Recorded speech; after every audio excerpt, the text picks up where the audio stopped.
All right, welcome to my new podcast. I haven't decided a title yet. Either Japan Moves or Why Japan. I don't know. Let's see which one it's going to be, or a completely different one.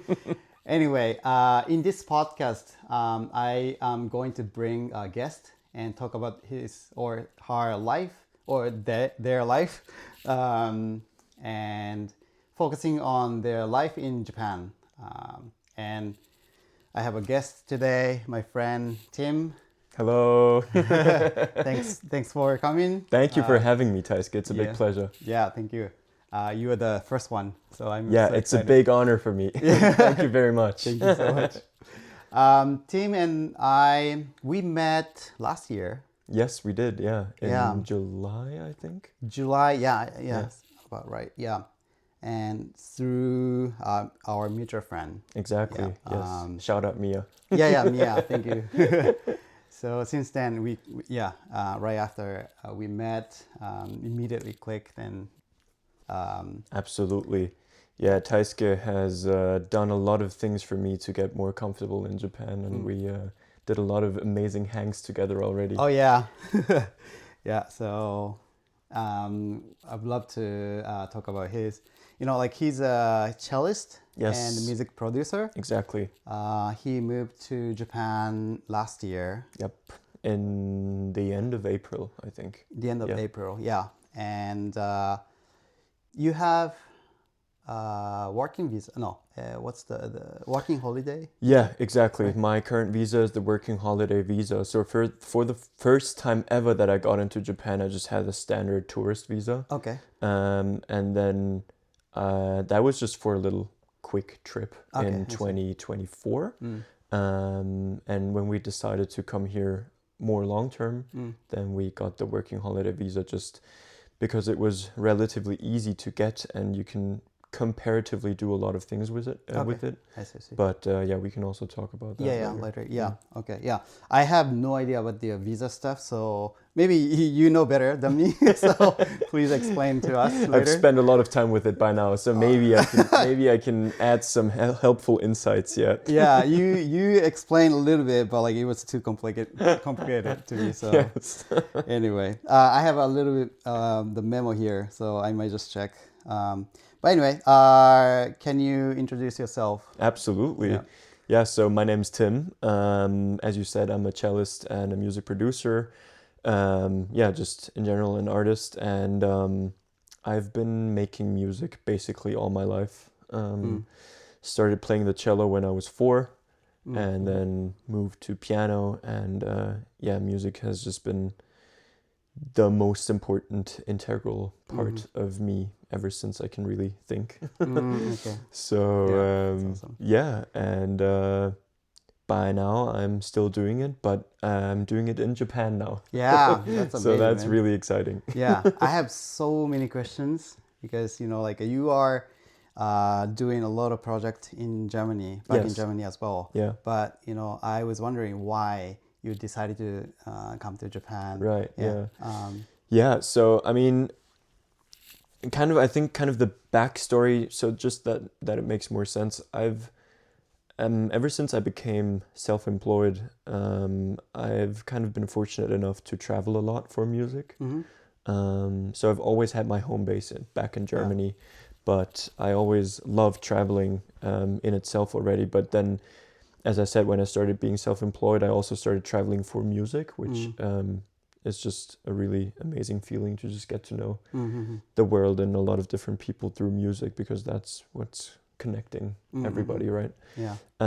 So yeah, I traveled a lot within Europe and just going to several music studios, but also just like meeting up with newly found friends of mine and going to their home studios or just hanging out together. Yeah.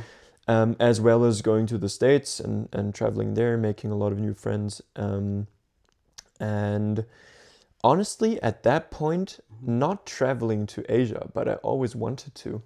And the backstory to that is I had my first contact with Japan and the Japanese culture back in, that must have been 2015 2015 probably. Okay. 14 or About 10 15. years ago. Yeah. Exactly. And that was when we did an exchange with a Japanese music school with the German music school that I was with at that time. Okay. And we went to Osaka and did a cultural, like a music exchange. And I lived at a host family for some time. And that's when I made my first Japanese sort of connections and friends. Yeah. And to be very honest with you, like ever since then, and it was only probably like 2 weeks that I've been in Osaka. Yeah. But ever since then, I was extremely intrigued to just learn more, go back, experience more, because I had such a vivid and very just inspiring time in Osaka back then. But yeah, then, you know, life happened. I went to university, all of those things. So for the next 10 years, up until 2024, I did not get the chance to go back to Japan. Yeah. Yeah. But then when I did a trip just for holiday reasons to Japan in 2024, together with my partner, both of us were like, oh man, it's so beautiful here. It's like so inspiring. Yeah. And also to me as a creator, as a musician, I really felt a very strong connection pretty immediately.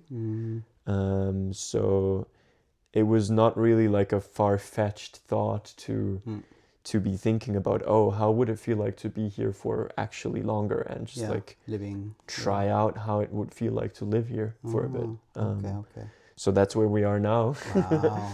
And yeah, that was a little bit of the backstory, I guess. But yeah, just in general, as I said, I've always loved traveling, but I never really had my sort of like home base somewhere else. So it's a really exciting feeling for me to be so far away from home and not be the one that just travels, but to actually live here for a longer time is really different and really challenging, but also really rewarding. Yeah, that's true. Yeah. Yeah. Oh, that's awesome. Yeah. When you moved here, like you told me that you moved here last year. Yeah.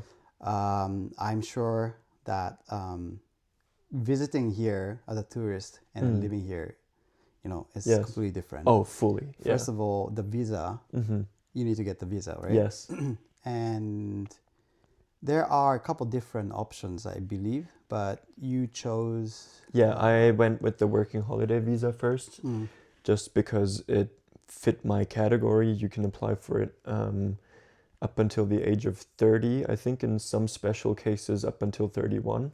Okay. I see. And there is an age limitation. There is an age limitation for it. Gotcha. And I think it also depends on the country, but for Germany specifically, it is including your 30th year of existing. And I think you can apply up until you're 31. Okay. And also the cool thing about it is because it is a working holiday visa, you're permitted to do specific kinds of work to support your lifestyle and just your day-to-day living expenses. But at the same time, it doesn't really have like a lot of constraints, so you're still allowed to move pretty freely throughout Japan. And how long is the visa for? Yeah, so you apply for 1 year, so the duration is 1 year. Okay. In special cases, you can reapply for it and get it for another year. Oh yeah? Okay. I think also that heavily depends on the country. I just know that rule for Germany. But you can reapply, and if you get approved, then you can get another year on top. So like 2 years in total. Yeah. But for both of those applications, you have to be under 31. Okay, I see. Okay. Yeah, so exactly. the latest is like 29. Exactly. If 29 is the first time you apply, then that's kind of the latest point where you can do it. I see. Okay. So if you are under 29 and you have a chance to apply for it. Yeah. For the German. Absolutely. Yeah. And I mean, I totally recommend it because it is, I mean, of course you have to provide some documentation and some you have to meet certain requirements. Yeah. But in comparison to other visas, such as a work visa, for example, it is relatively easy to apply. Yeah. and it doesn't take that long. You don't need like a myriad of documents. You just need to have a couple of documents and meet a couple of requirements. And Did you hire a lawyer? no, No? no, I did not. Did you no. do it by yourself? Yes, yeah, Yeah. just Is fully it- by myself. Okay. Yeah. So it's not like too complicated. No, as I said, like you can really do it by yourself. You just have to meet a couple of requirements. There's like a specific just amount of money that you have to have in order to be able to prove that you can support your lifestyle in Japan, as well as, of course, like valid travel documents. And then also one crucial thing is that you have to present kind of like a timeline of roughly what you want to do in Japan. Yeah. And Itinerary. exactly, and that can include a lot of things, just like traveling around, getting to know the culture, Yeah. living in certain places. Like that's like pretty free. And then on top of that, you have to present a CV, and what else? I think, oh yeah, one of the most crucial parts was you have to write a motivation letter. It has just only one page, but you kind of address it to like the consulate of Japan and the people of Japan, and you kind of just explain why you want to experience Japan for a year. Yeah. Exactly. Okay. I see. I have no idea about the other working visa here, but how long did it take to get a visa after you applied? That's actually a bit of a funny story, and I totally do not recommend it the way that I did it. Really? What Because happened? I'm usually somebody that does things very last minute. Oh yeah. And also even for that big life decision of, okay, let's try to move to Japan, I started way too late with preparing everything. And I guess I got a little bit lucky because everything was so streamlined. But if I recall correctly, I think I applied roughly about 2 weeks before I got the visa. 2 weeks before you got. Okay. So the time that it was Like process time. yeah, so okay. the processing time was only about 2 weeks. Yeah, so I submitted it. It took 2 weeks, and then I needed to go to the embassy or no, it's not an embassy, it's a consulate. Consulate. To the consulate in Munich and pick up the documents. Yeah. But it was everything happened very quickly. Okay. And without any problems. I guess just because I had all the documents ready. Yeah, ready. Yeah. And I said I do not recommend the way that I did it, because the fact was, not only was I super lucky that I got it in 2 weeks, but also it kind of had to be within 2 weeks, because I literally took the flight to Japan on the next day.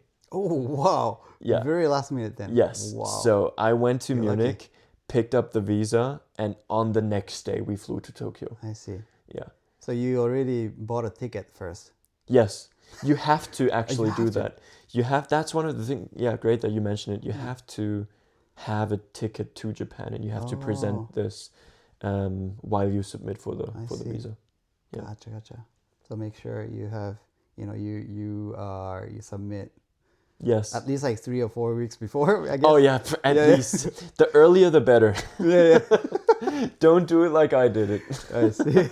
Yeah. But does it cost a lot, like, to apply for the working holiday visa? That is a good question. To be honest, I don't really remember, but it must have been very small. It was maybe like maybe 40 euros. Oh yeah. Okay, that's nothing. And I don't really remember if there was a cost at all, to be honest.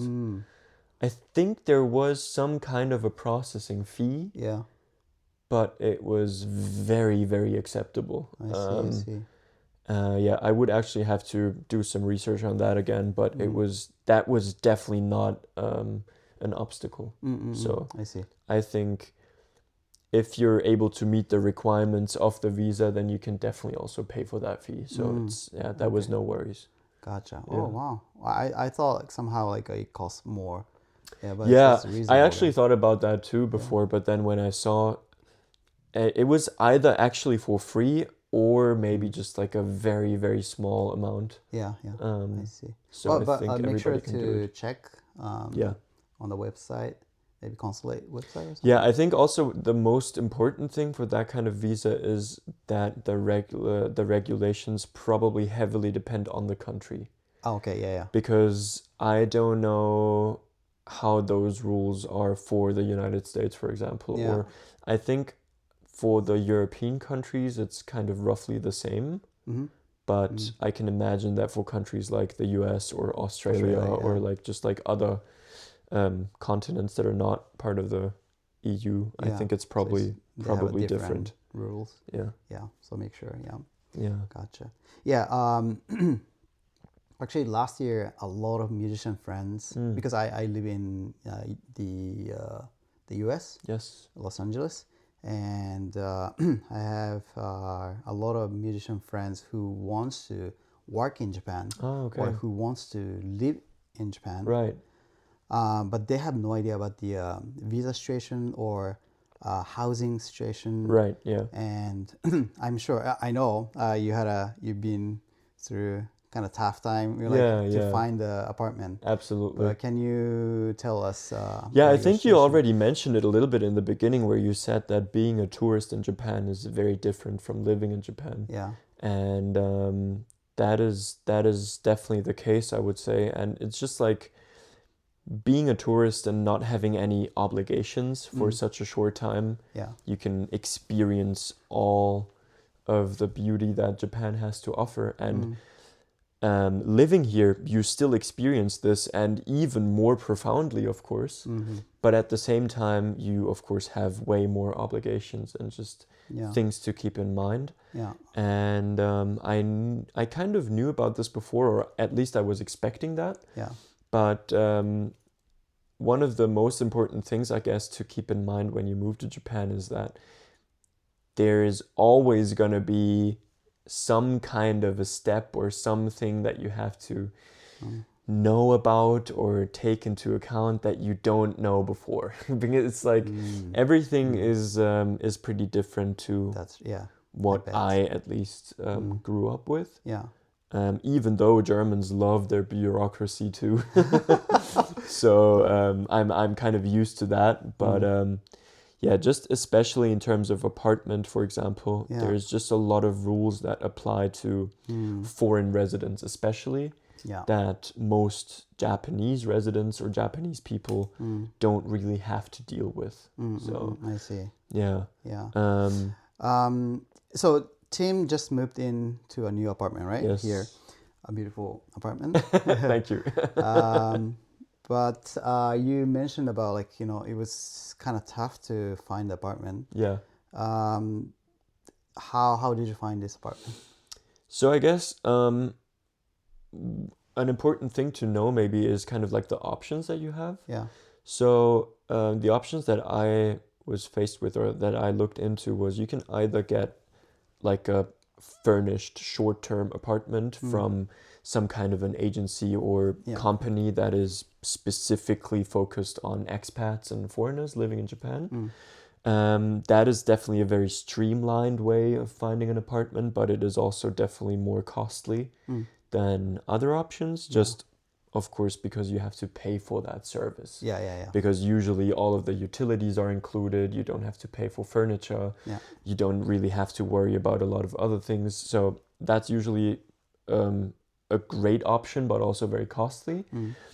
I also have a few friends that are living in a share house because that's also relatively accessible, even as a foreigner, because of course there's also a lot of foreign university students here, for example, and they also need accommodation, of course. That's true. Yeah. So in Tokyo specifically, you actually find share houses pretty easily, and that can be a very sort of like efficient way of living here, especially if you don't need that much space or if you're traveling by yourself, for example. Yeah, the apartment is super small compared to the European country or America exactly. or Australia. I don't know. Yeah. But. Yeah, and then the third option that you can sort of chase for, of course, is to just get a normal Japanese rental contract. Yeah. Which is what I have right now, and I got pretty lucky on that. And there are a couple of agencies that specialize in helping foreigners Oh yeah. finding those places. Oh, okay.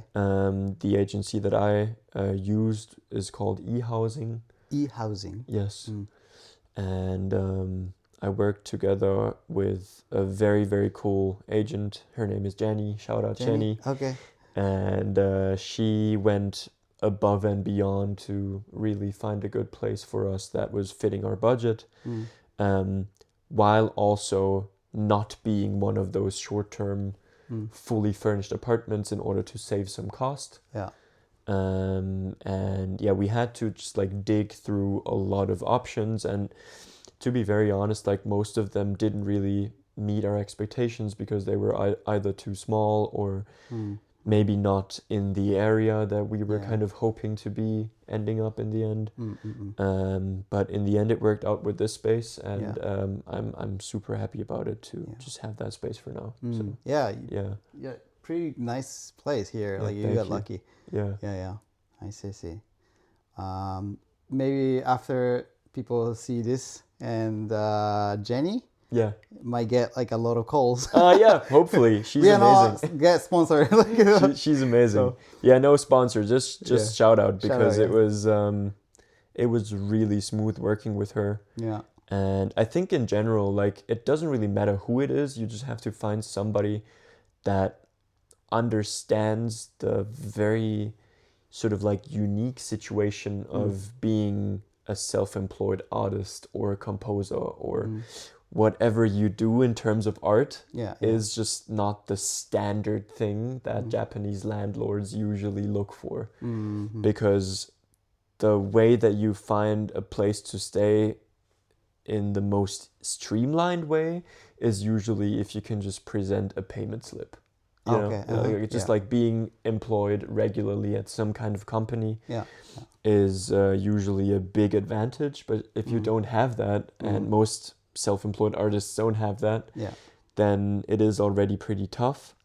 And on top of that, you have the problem of the specific visa types and the limited duration of stay, right?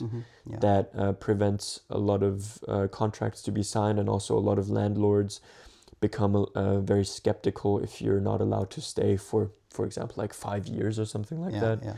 So there's a lot of factors that you have to take into account, and you just have to find some kind of a support or agent or some person that is willing to really look into all the options thoroughly. And I would definitely recommend at some point working with somebody instead of doing it all by yourself. I see. Yeah. Yeah, that's good to know. Yeah. I see. Yeah. A lot of my friends who already lives here, at the foreign friends, they had a hard time to find apartments. So that's good to know. You know, that's a good And I even just recently talked to a woman who has a permanent residency in Japan, and even for her it was difficult. Yeah. So it doesn't really matter if the visa is a working holiday or an artist or a work visa or whatever, but in general, having to rely on a visa is always more challenging than to just be natively Japanese with a passport. So you just have to get a little bit lucky as always, but also there are definitely a lot of good resources to turn to in order to find something that fits. I see. Yeah. But you know, like you already talked about it, this one, like so it's gonna be easier for them, you know, to find. Hopefully. Yeah, I hope so. Definitely it's gonna help. I was meeting 2 friends yesterday. One of them is from America. One of them is from Malaysia. Nice. They didn't speak English, the Japanese at first, so they said it was kind of tough at the beginning. But what about you? Like, what was the situation? It is definitely tough, but also it is really enjoyable, I would say. Yeah. I have a very profound love for language. I just admire language and just dealing with language. And And especially with the Japanese language, I think it is tied to the culture on like a DNA level. So it's like the Japanese language is so special because it carries all of the cultural meaning and the societal meaning with it, in terms of how you can say specific things and like different honorifics and different levels of politeness and all of that stuff. And that I'm still like sometimes struggling to. That's crazy Don't worry to about know.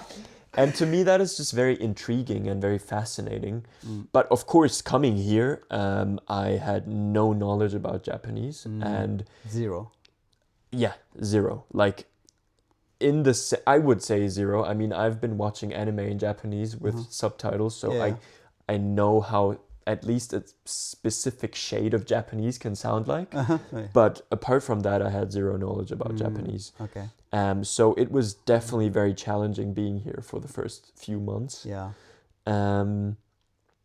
But what I experienced is that everybody was incredibly helpful in making everything understandable for me. And even if I still didn't understand, then, you know, there are ways to communicate either with a translator app or with gestures or with a mix of everything and mix of English and Japanese and stuff like that. So it is definitely challenging, but you can definitely find your way around, even if you don't know Japanese at the first, in the first few weeks or months. Okay. That's good. But one of my core beliefs, and I guess everybody approaches this differently, but I think if you come to Japan, you should be willing to learn Japanese. Because, of course, first of all, it's an appreciation for the place that you're at, but also it will just enable you to connect to the people and to the culture on a way more meaningful basis than to just scratching the surface every time. So even though like right now I'm not like fully, I'm not able to speak Japanese as much as I want to, unfortunately, I'm trying, but it is on a much better level than it was, and I feel like I can use it every day to dive deeper a little bit, and just like day by day understand more nuances about being here and respecting the culture, respecting the people, and just trying to be sort of like a meaningful part of this society here. I see. Yeah. So. I feel like you really enjoyed, you know, like learning something new. Yes. You know, like culture or language. Absolutely. So that I think that helps. Yeah, I agree. That willingness to learn is really important.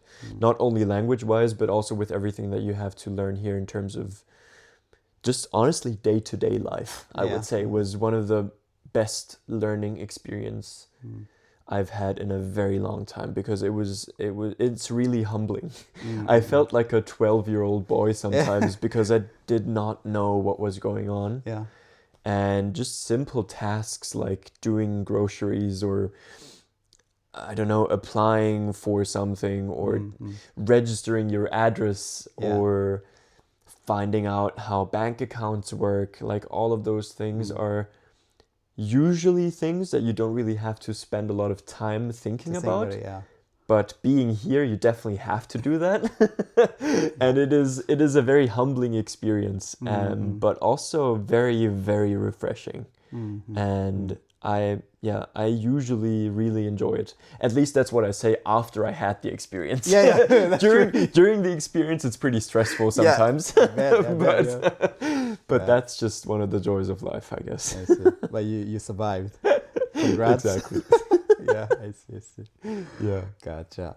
Well, but so you've been working, you know, almost like 1 year. Yeah. Do you feel any difference, like working in the music industry here and also back in Europe? Like, what's the differences? I feel a lot of differences, actually, and also a lot of similarities at the same time, which is also very beautiful. But so for me, I guess with my sort of like, I mean, everyone's journey is unique. And with my journey, I've primarily come here to soak in that feeling of inspiration that I got when I was here for the first time, and to just really sort of broaden and deepen that feeling. Yeah. In order to write my own debut album that I'm currently writing, and also to expand on my artistry, basically. That was my main goal. And in doing so, I was very lucky and fortunate to meet a lot of Japanese colleagues and people that have become friends by now, at least a lot of them. And I think the difference, or something that I really enjoy, that I experience more profoundly in Japan than I did before, is the dedication to the craft. Yeah. It's like the willingness of really spending the time, and not only the time, but also the amount of care that is due for something so precious as creating music or creating all types of art. But in general, this sort of like dedication and also attention to detail in a lot of things is something that I really enjoy, and that I see in a lot of my Japanese friends here when they approach composing music or creating art. And that is one of the differences that I really enjoy, because it's like everything feels very intentional. Is something that I really enjoy. Because sometimes, like, especially when you have more experience and you just do some things as like a no-brainer and you just do them, you kind of, I'm not saying that you lose the details, but it's kind of, it's becoming more of like a habit. Yeah. And then I also sometimes catch myself just doing things without thinking about them without thinking about them. And being here, I feel like you can really feel like how it feels like to be back in the moment with 100% focus. Yeah.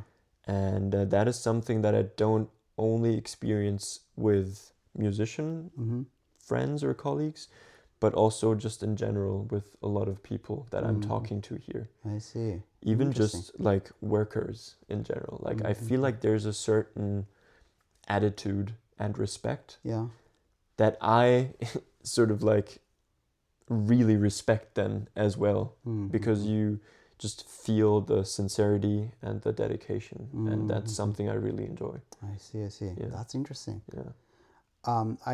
I think there is no like a right and wrong, but it's just a different way to approach. Yeah. Right. To make like the craft. Yeah.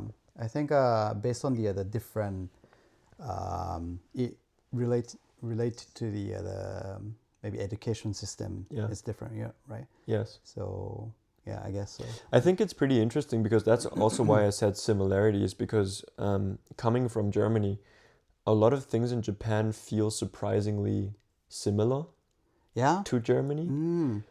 Just because I think there's that certain feeling of living in a society with a lot of rules. Oh, that's true. Yeah. Is something that I experienced in Japan that I've also experienced in Germany, growing up in Germany. Yeah.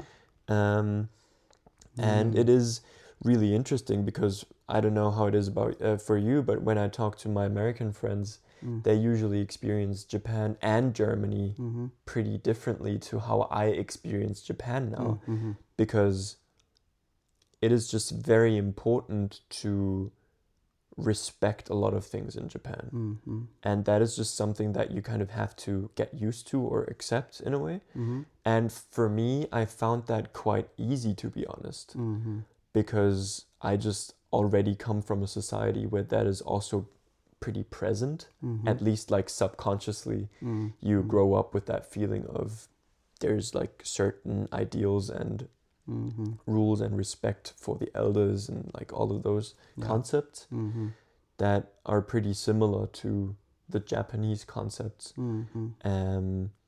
So I found that really interesting, that even though it is so massively different, there are a lot of things that are in common as well. And that's like that's a juxtaposition that I really enjoy, because it is a completely brand new experience, but also at the same time it feels familiar in a way. And that creates a really interesting sort of tension of where you're situated in within that tension, and then you can use it to create and to make art and just like express that feeling of being in between. Yeah, I see. Yeah. Yeah, I totally understand, because last year I went to visit Germany. Oh, really? Yeah, actually twice, like last year and 2 years ago. And yeah, like as you said, a lot of things is different. Yeah. But somehow I felt like I could feel like a similarity. Exactly. Well. It's that sort of like, I don't even know how to put it into words, but it's that kind of attitude of the people towards specific things that feel similar in a way. Yeah. Even though, of course, it's totally different, but yeah.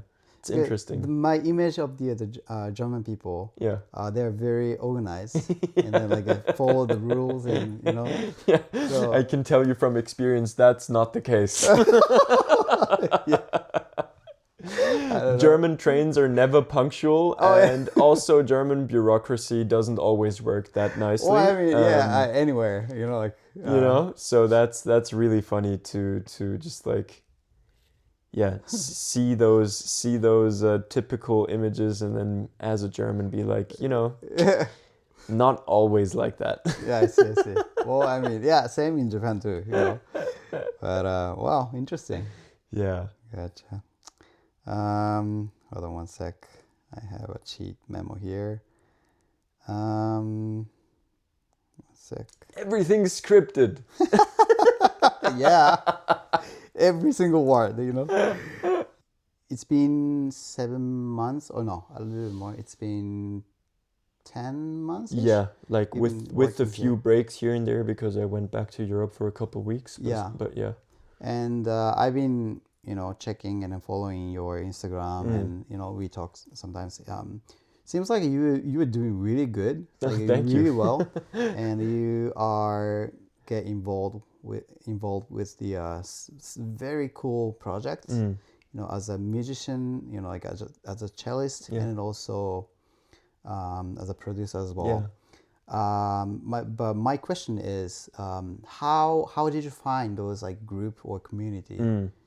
Yeah, I think that's a very crucial question, because maybe a little bit of a backstory again, but that was actually one of the things I was worried about the most before I came to Japan. Yeah, I bet. Is not being able to connect to the scenes and the people here. Yeah. Of course, because of the language barrier, but also just because I didn't really have any contacts, I mean, I am fortunate that I have a very good and functioning network that I built myself over the years of just amazingly talented people and friends all over the world, but not really in Japan. So I was a bit worried that might become difficult.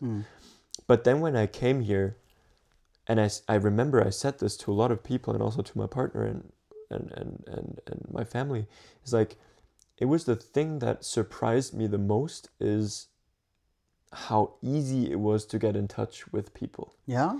Yeah, because as I said, I was really worried about that. But what I did is, honestly, I just went to random shows. I just went to jazz clubs, bars, small performances, just discovering venues and looking for programs and schedules and just like things that interest me, and where I knew, okay, that's kind of like my niche or my bubble, my scene, however you want to call it. And then I just went there and listened to the performance or whatever it was, and then approaching the people after that is just way more rewarding than I thought, because even though there might be a language barrier, Yeah. everybody is open to connect. At least that's the experience I had, and still have to this day. I never experienced an artist or a musician or a composer or any person working in arts to not be open about connecting, and especially here in Japan. And as I said, if you cannot speak English, then you will find ways to communicate. And so that's sort of like my first like fresh experience being here in Japan. I did that for the first few weeks, not like extensively. It's not like I went to an event every day, but every time there was something that I thought, oh, that's interesting, or I saw it on Instagram, or I just did a little bit of research. I just went, and sometimes I had a good talk and that was it. And also sometimes I got lucky and it was a connection, and you never know what sparks out of that one evening at a random jazz bar. Who knows, maybe you are invited to a session next week, or you can do a little project that you didn't know existed before, or all kinds of beautiful coincidences happen like this. So I strongly recommend to just throw yourself out into the scene and just experience the local culture and just approach people. Like that's one of the first things I would definitely recommend. I see. That's amazing, because like you told me that you didn't speak Japanese much at that time, and some Japanese musicians, they don't speak English well. Exactly. But somehow you guys clicked. And I feel like with music and arts in general, there's so much common ground in the sense of mutual interests, or that honestly, as crazy as that sounds, language doesn't really matter that much sometimes, because yes, music is a language. Exactly. And yes, you might run into a couple of weird situations of like trying to communicate something and then it doesn't really come across the way you wanted it to, or like, but all these kinds of things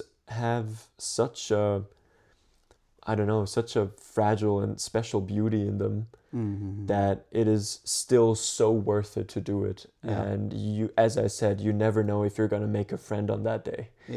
So so that's something that I really enjoy. But also, of course, to be very honest with you, I mean, I've mentioned my network that was existing before.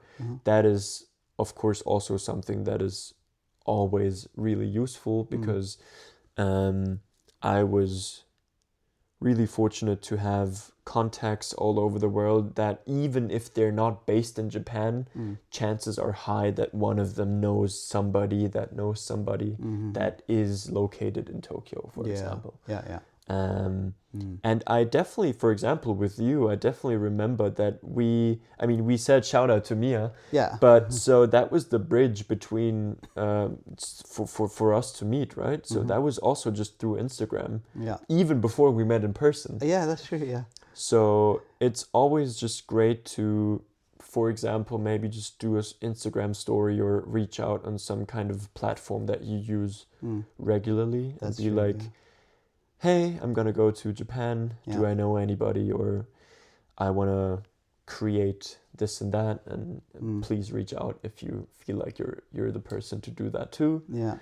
And things like these. And you just have to sort of like overcome the threshold of putting yourself out there. But if you do, it usually gets rewarded. So I would strongly recommend that.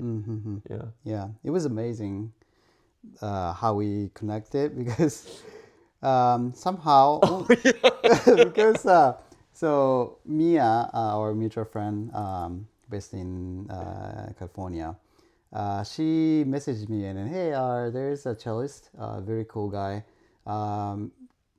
maybe I should get connected and talked. So she introduced me, and then we started to talk on the Instagram. And even only through a text, I could tell immediately. I could tell that you are such an amazing person. Thank you. Likewise. We kept talking, and But at that time, I was working in LA, and then I couldn't come back to Japan. But you're already here, and I don't know how you. But anyway, he met my parents Exactly. in person before I met you in person. Yeah, so it was like kind of interesting. That was one of the best experiences I had. I clearly remember this because I needed a cello. That was the reason. Oh, that's really, yeah. I was in desperate need for a cello because I wanted to do some recordings. Yeah. And I reached out to you if you maybe know somebody, and then Yeah. you said, "Hey, actually, I do play cello too." Yeah. And my dad has a cello Yeah. in Tokyo, but I'm currently in LA, That's so true. Yes. depending on how soon you need it, you might need to pick it up yourself. Yeah. Yeah. And then I said I kind of actually really need it urgently because I really wanted to get that project done. Yeah. Yeah. So you connected me with your dad. Yeah. And then I met your dad and your mother as well. That's true. Without ever having met you before. And then one of the coolest events was being welcomed into your parents' place, sharing afternoon tea with your dad. Yeah.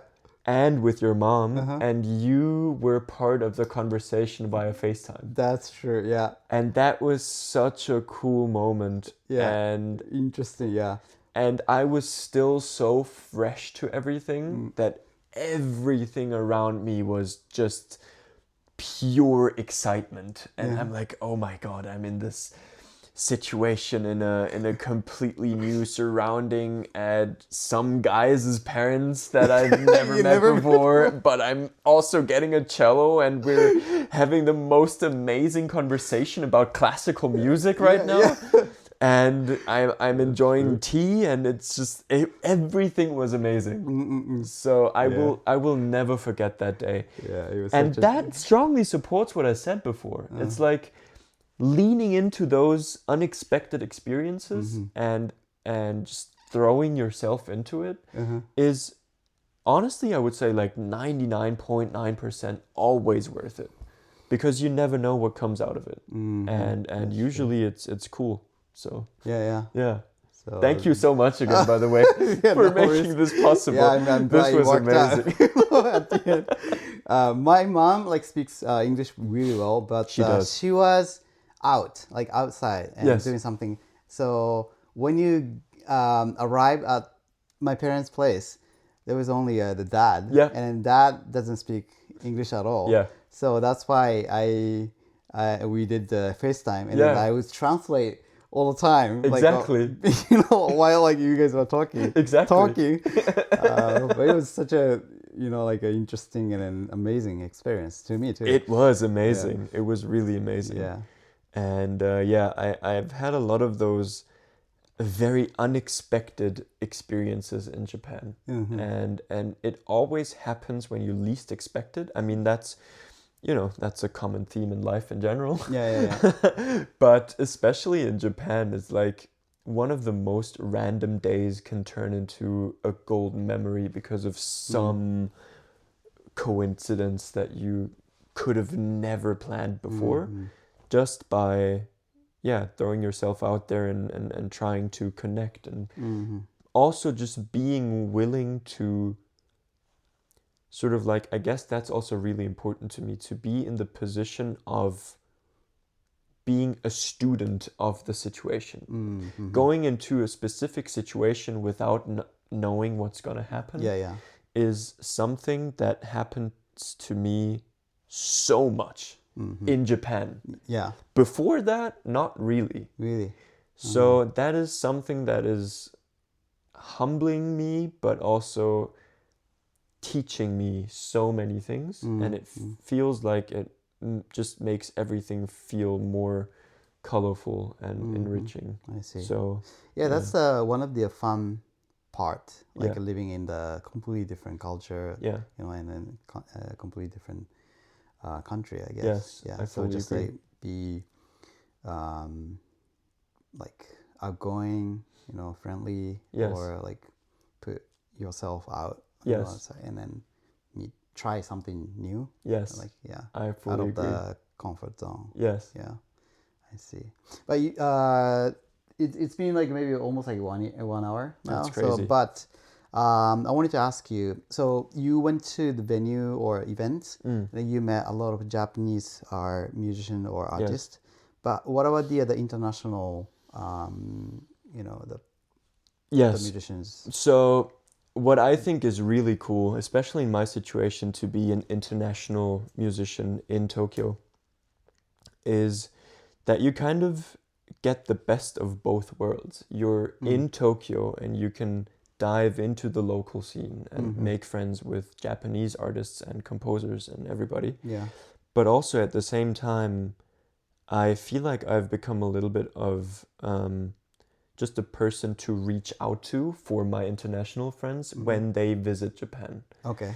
So it is always really cool for me and a big pleasure if somebody tells me, hey, by the way, I'm visiting Tokyo in 3 months. Please, let's do something together. And then I'm like, absolutely. We can do cool things together, and also I can introduce you to my local contacts here. Yeah. And usually the best thing on top of that is if that friend is a musician too, then maybe that friend brings also a contact into that whole network thing that I haven't known before. So everybody like mutually benefits from that connection. And what I think was really beautiful, and especially in terms of that international connect, is that you are definitely going to be able to make music in my case, in a way that you've never done it before. Because it is that special moment of being in a foreign country that is your new home with a Japanese person, but also maybe together with an international person from the States or from Europe or wherever it may be.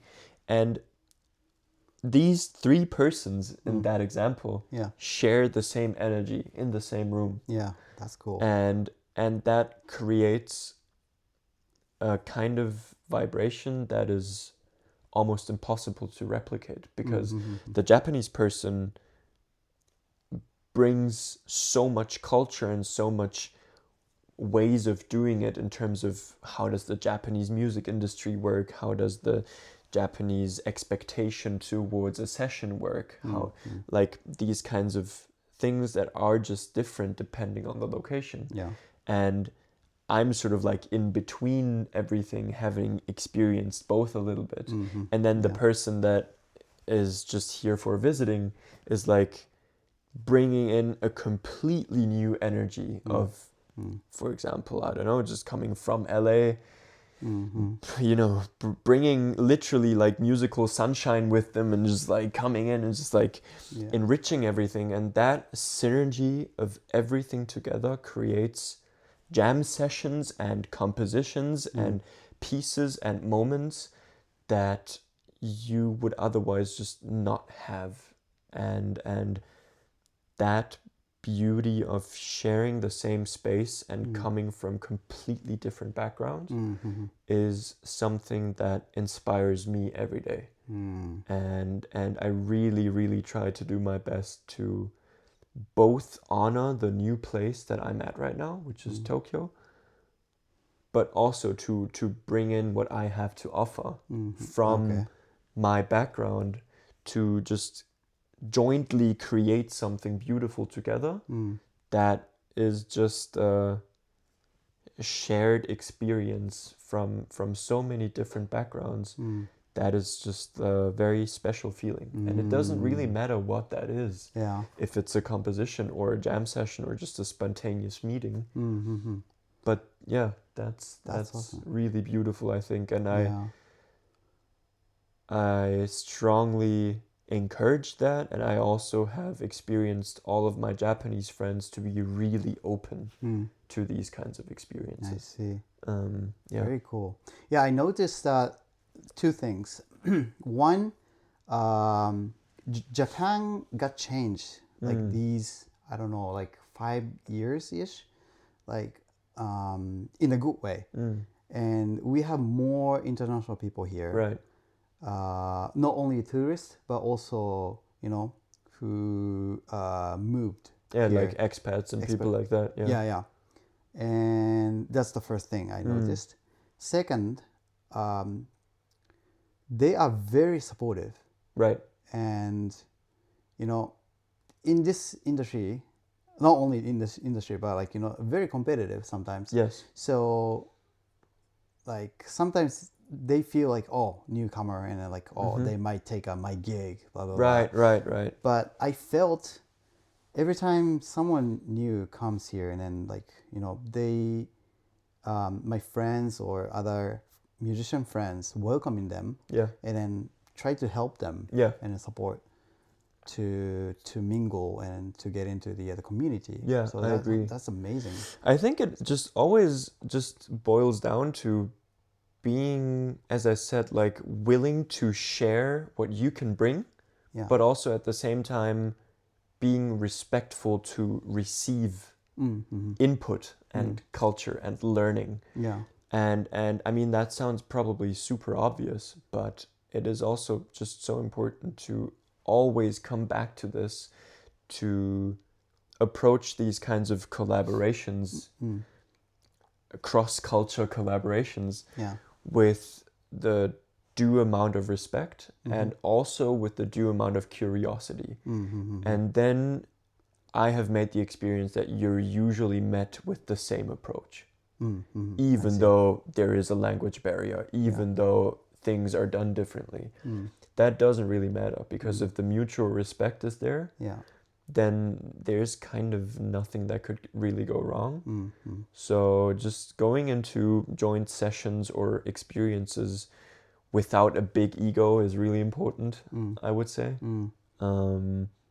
And as I said, to just be willing to learn on that day, be willing to receive input, is something that helped me a lot to also just like calm me in a little bit, in a sense of like, I'm, it's easy to feel insecure going to, for example, the home of a newly found Japanese friend and not being able to Japanese. I felt insecure a lot of times. Okay. Just because I couldn't match the communication style, and because maybe I don't know about, certain rules or certain, a lot of things. But then at the same time, my Japanese friend has the same feelings as well, just reversed. So if you meet in the middle and just find that common space of respect and curiosity, then it's always going to be beautiful, I think. I totally agree. Yeah. I see. Oh, that's cool. I have so many questions I want to ask you, but it's been, like quite long time now. So maybe we can talk other stuff, or maybe in another episode. I would love to do that. Yeah. And lastly, maybe, so, like, can you give some like advice or like tips, like to the people, those who are thinking of like moving here, or Yes, absolutely. So I think in order to move here, you should have somewhat of a clear plan on what you're trying to do. Is it getting inspired, or is it actually working full time, or is it a mix of that, or is it something else? Like, that's something that is really important, not only for your mental space, but also in order to, for example, apply for the correct visa. Which also I am currently in the process of applying for a change of my status of residence to hopefully get an artist visa here. That is something I would recommend as well, especially for artists and musicians, is you really need to look into the differences between an artist visa and an entertainer visa. Because depending on what you're doing, if it is mainly performing or mainly creating, you might need a different kind of visa. So that is definitely very crucial. Also, if possible, just seeking advice for that is always really helpful, just in order to get your documents right, in order to avoid unnecessary processing times, all of that. Yeah. And then beyond all of that bureaucratical stuff, I think you just have to be willing to really be humbled. Be humble.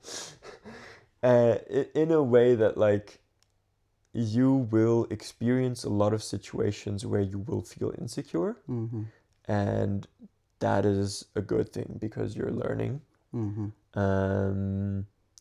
And you also need to be willing to deal with just local Japanese law. You have to become a member of certain things like the health insurance or the pension fund or these kinds of things. You have to find your way around the local ward offices, register your addresses, deal with utilities for your apartment.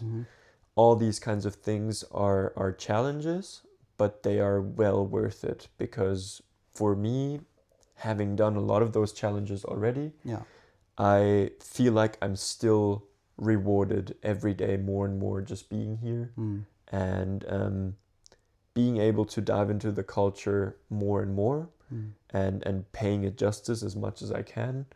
And it really fulfills me with a lot of inspiration to see the daily way of life, to experience the local food, the local culture, the local way of talking to each other.